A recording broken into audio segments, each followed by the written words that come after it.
Hi, my name is Colt Spangler. I'm in the CEM program here at Purdue, and I'm here to tell you about my summer internship of the 2022 summer. I worked for Shield Section on the Purdue Gateway job. So a little overview before we go into it.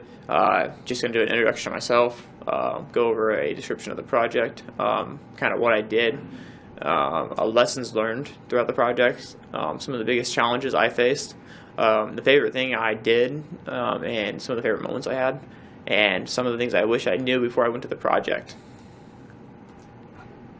So I'm Colt Spangler. I'm a sophomore in CEM. I worked for Shield Sexton over the summer of 2022 here in West Lafayette, Indiana, on the Gateway project.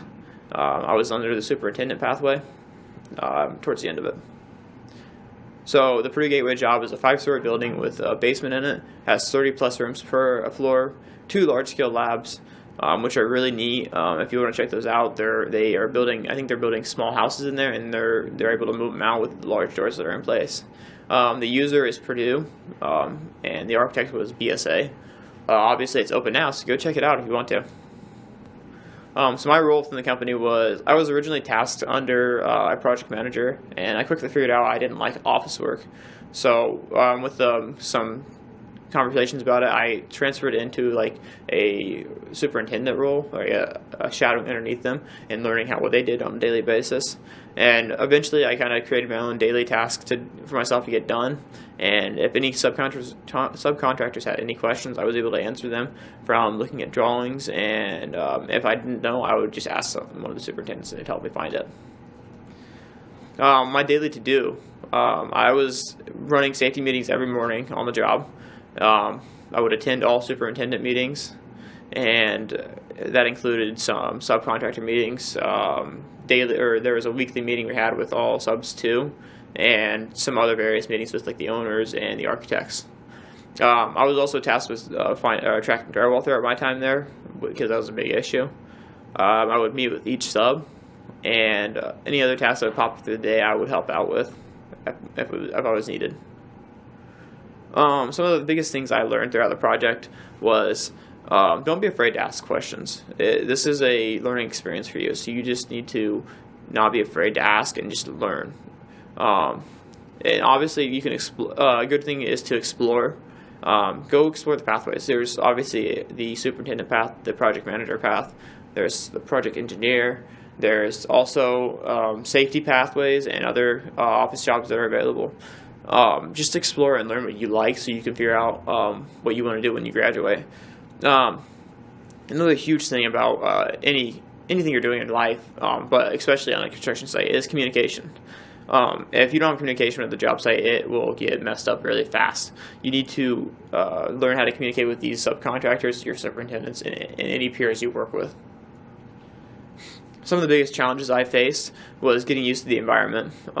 This was a huge project I was on. There's 200 plus people there per day working on the building, and it took a minute for me to get used to the size of the project and understanding what my role was in it. And it took a minute to be able to hold conversations with subcontractors and other people in the job. It took me about 2 weeks just to kind of get comfortable talking to people, and that's probably me being an introvert, but it does help just to learn how to hold conversations with these guys, and then understanding the drawings.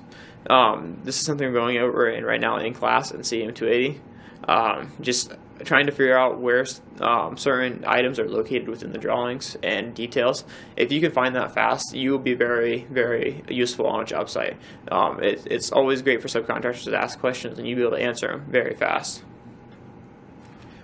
Some of the favorite things I did was tracking drywall. I was tasked with that within the second week of the job because our subcontractor was behind on their work, and we eventually found out they didn't even contract for second layer drywalling. So I was out there tracking the was first layer done, second layer done, finished done, and then was painting ready to go. And then also another thing I was really proud of was running one of the subcontractor meetings. I was kind of forced into it by my peers, but it really was a great experience to run one of those meetings and get used to how a subcontractor or a superintendent would work each day. A favorite moment from my internship was the cookout. It was a great time to meet everybody and kind of get to know the people in the field and meet any other subcontractors that were available to talk to. A few things I wish I knew before I went to the job is that it doesn't hurt to ask questions. Most people in the job are willing to help you learn. This is obviously an experience for you, and you're trying to get the most out of it, so don't be afraid to ask. If you don't understand something, they will help you learn it, whether it takes time, depending on how long it takes. They will always help you learn, though. Take initiative and find work. Don't sit around. This is your experience, your time, and if you waste it, you're not going to get anything out of it.